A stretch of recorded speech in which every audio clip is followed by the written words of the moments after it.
مولاي صل وسلم دائما أبدا على حبيبك। বিসমিল্লাহির রহমানির রহিম। এরকম ৫টি অভ্যাস যদি আমরা মেনে চলতে পারি তাহলে আমাদের সময়ের বরকত তো হবেই এবং আমরা অযথা কাজ থেকে বিরতও থাকতে পারবো ইনশাআল্লাহ। প্রথম পরামর্শ বা প্রথম কাজ হচ্ছে আমাদেরকে আল্লাহকে বেশি বেশি করে সময় দেওয়া। এটা একটু অস্বাভাবিক লাগলেও এটাই হচ্ছে সত্যি। একটা উদাহরণ দিয়ে আমরা বুঝবো। আগের যুগের মানুষেরা বা ওলামায়ে কেরাম তারা এত সময় কোথায় পেয়েছেন?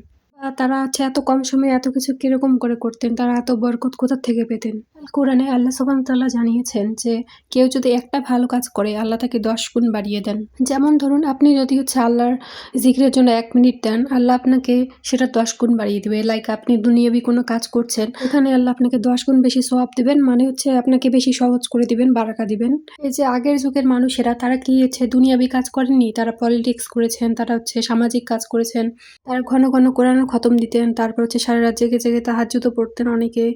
মানে তারা যে এতগুলো বই লিখে গেছেন তাদের এক জীবনে, আমরা আমাদের জীবনে সেই বইগুলো পড়েও শেষ করতে পারবো না। মানে এরকম বারাকা ছিল তাদের। আসলে ওনারা এত বেশি ইবাদত করতেন, অনেক বেশি ইবাদত করতেন, তার কারণে আল্লাহ তাদের দুনিয়াবি কাজেও অনেক বারাকা দিয়েছেন। এইজন্য তারা এত এত কাজ করতে পেরেছে। তো ১ নম্বর পরামর্শ এটাই ছিল, আমরা আল্লাহকে বেশি বেশি করে সময় দেব, তাহলে আমরা সময়ও বারাকা পাবো এবং অযথা সময় নষ্ট থেকেও বিরত থাকতে পারবো ইনশাআল্লাহ। ২ নম্বর হচ্ছে আমরা পাপ কাজ করা ছেড়ে দেব। এটা আমি সবকিছু ছাড়িনি, আমি যে বলছি ওইজন্য আমি চেষ্টা করছি আলহামদুলিল্লাহ। কাজ বিভিন্ন রকমের হতে পারে, আমরা একটাকে ধরবো এবং সেটাকে চেষ্টা করব না করার। লাইক কারো এরকম অভ্যাস আছে যে বাইরে গিয়ে ভাবিদের সাথে বা খালাদের সাথে বসে ২-১ জনের নামে গীবত করে আসলো। এটা তো একটা বড় একটা পাপ কাজ। এমনটা করা যায় যে আমরা বাইরে মিশবো না তাদের সাথে, বা মিশলেও ২-১ টা কথা বলে শেষ, কারো নামে গীবত করব না। তো তাদের সাথে গল্প করে পাপ কাজ করার যে আমাদের টাইমটা ছিল খারাপ, সেই টাইমটা আমাদের হচ্ছে কিছু ভালো কাজে লাগাবো, তাহলে আমাদের টাইমটা বাঁচবে। ভালো কাজের জন্য আমরা ইউজ করতে পারবো। হারাম সবসময় আমাদের জন্য হার্মফুল বা ক্ষতিকর। তাই আমাদের সবসময় দেখতে হবে যে আমরা কোন হারামে যুক্ত আছি, ছোটখাটো। তো সেটাকে বের করতে হবে। একদিনে আমরা একদম পারবো না। তো আমাদের আবারও ভুল হবে, আবারও ভুল হবে। তো সেটা কোনো ব্যাপার না, কিন্তু আমরা চেষ্টা করব। তো আমাদের ছোটখাটো পাপ কাজগুলো বের করব এবং সেটাকে হচ্ছে একদম মুছে ফেলার চেষ্টা করব ইনশাআল্লাহ। ৩ নাম্বারটা হচ্ছে টাইম স্প্লিট করা। কিভাবে আমি সেটা বুঝিয়ে বলছি। আপনার যে সময়টা আছে সেটাকে আপনি ৩ ভাগে ভাগ করবেন। এটা আমি একটা গল্প দিয়ে বোঝাতে চাই। হাদিসের মধ্যে আসছে এক ব্যক্তি, মানে রাসূল সাল্লাল্লাহু আলাইহি ওয়াসাল্লাম ওনার সময়কালে তিনি হচ্ছে হেঁটে কোথাও যাচ্ছিলেন এবং হঠাৎ মেঘ থেকে শব্দ আসে যে তুমি সেই নির্দিষ্ট ব্যক্তির জমিতে পতিত হও। এবং এরকম ঘটনায় যদি আমরা কেউ থাকি সবাই অবাক হয়ে যাব। এবং সেই ছেলেটা দেখলো যে কি ব্যাপার, ব্যাপারটা দেখবে যে সেই মেঘটা কোথায় যায়।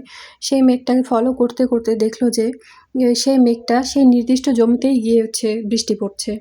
তারপর সেই ছেলেটা ওই জমির মালিকটাকে খুঁজে তার বাড়ি গিয়ে তাকে জিজ্ঞেস করলেন যে, "ভাই, আপনি কি কাজ করেন যে যার জন্য আল্লাহ আপনার হচ্ছে বিশেষভাবে বৃষ্টির ব্যবস্থা করেছেন আপনার জন্য?"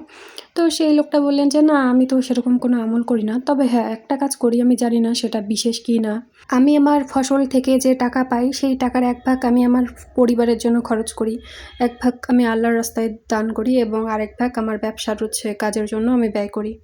তো আমরা আমাদের লাইফে যদি টাইমগুলো ৩ ভাগে ভাগ করি, লাইক একটা অংশ আমরা হচ্ছে আল্লাহর জন্য বরাদ্দ করি, তারপরে একটা ফ্যামিলির জন্য, তারপরে হচ্ছে আরেকটা হচ্ছে কাজের জন্য যেটা দিয়ে আমরা আয় করব, বা হচ্ছে আমরা হাউসওয়াইফরা বাড়ির কাজ করব, ছেলেরা বাইরের কাজ করবে আরকি ৩ ভাগে। এরকম করে আমরা যদি কাজ করি তো আমরা হচ্ছে যে কাজটা করব সেই কাজের মধ্যে আল্লাহ এরকমভাবে বারাকা দিবেন যে ধরুন আপনার পাশে কেউ সেই কাজটা করার জন্য খুব চেষ্টা করছে কিন্তু সেখানে কোনো সফল হচ্ছে না বা বারাকা পাচ্ছে না, কিন্তু আপনি সেটা পেয়ে যাচ্ছেন। ৪ নাম্বারটা হচ্ছে আমরা ওয়াক্ত মতো নামাজ পড়ব। যেমন ধরুন হচ্ছে দুপুরবেলা খাওয়া-দাওয়া করে একটু শুয়ে আছি।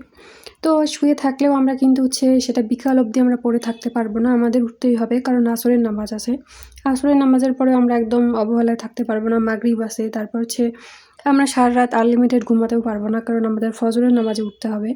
তো মোট কথা দেখা যায় যে আমরা যদি নামাজ পড়ি আমাদের এমনিতেই লাইফটা অনেক প্রোডাক্টিভ হয়ে যাবে। আমাদের হচ্ছে কোনো কষ্টও করতে হবে না এর জন্য আলাদা।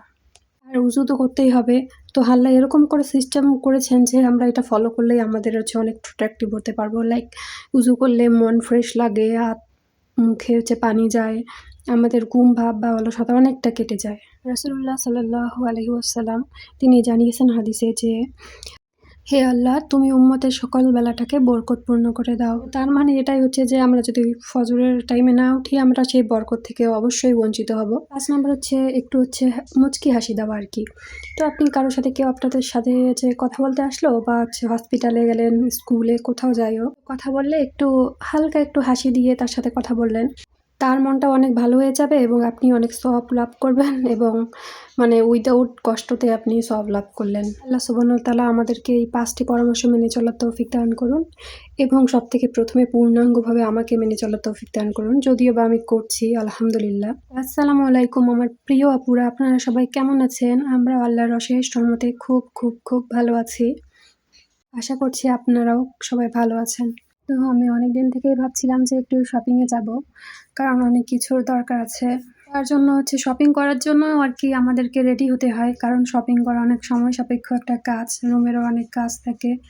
তো আমি সকাল সকাল হচ্ছে উঠে সেই অনুযায়ী সব কাজ করে নিয়েছি। আর দেখতেই পেয়েছেন আমি বিরিয়ানিও রান্না করেছি।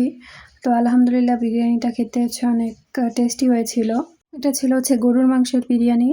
খুবই সিম্পলভাবে হচ্ছে রান্না করেছি, কিন্তু ভালো হয়েছে আলহামদুলিল্লাহ।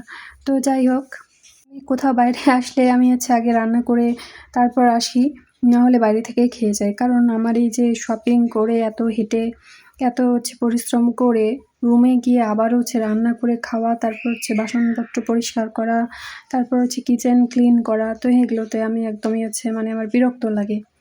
তো আমি যদি কোথাও যাই রান্না করেই যাই, বেশিরভাগ রান্না করেই যাই। তো আজকেও আমি হচ্ছে রান্না করে রেখে গেছি যাতে এসে খাওয়া দাওয়া করে ঘুমিয়ে যেতে পারি।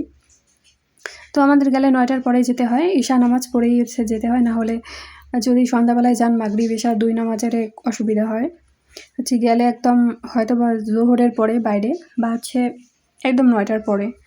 তো 9টার পরে না যাওয়াই ঠিক, কারণ হচ্ছে 9টার পরে গেলে বেশি রাত হয়ে গেলে তারপর আবার ফজর নামাজ পড়তে হচ্ছে অসুবিধা হয়। তো বাইরে গেলে চেষ্টা করেছি দিনের বেলায় যেতে, কিন্তু হচ্ছে দিনের বেলায় সময় থাকে না, মানে আমার হাজব্যান্ডের সময় থাকে না। তো উনি আসেন অনেক রাতে, তো হচ্ছে ওই রাতেই যেতে হয় আর কি। খুব তাড়াহুড়া করে শপিং করে চলে আসি আমি। তো এখানে আমি এগুলো দেখছিলাম, আমার সব কিছু দেখছিলাম, আমার এগুলো অনেক ভালো লাগছিল, বিশেষ করে এইটা। মানে খেলনার জিনিস দেখতে দেখতে আমি একজন বিশেষ ব্যক্তিকে পেয়েছি, ভোট চোর আর কি। তো ওনাকে দেখে আমি ওখানে থেমে গেছি আর কি, যতই হোক। তো জান্তার মান্তারে যে প্রোটেস্ট হলো হয়েছে, এই ব্যক্তি বলছেন যে তিনি সবাইকে মাফ করে দিয়েছেন। সিরিয়াসলি? তারা নাকি গালি দিয়েছে।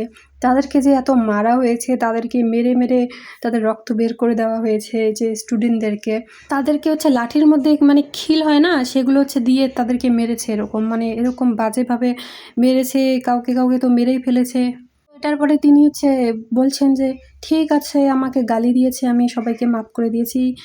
মানে ও মাফ করে দিয়েছে, আর ওদের নেতারা তো সব থেকে রেপিস্টরাই তো ওরা নেতা। ওরা কি গালির কথা বলে, যে রেপ করে যায় তাকেই পুরো বড় নেতা বানিয়ে দেয়। বাচ্চারা নাকি তাদেরকে গালি দিয়েছে সেটা হিসেবে সে বলছে।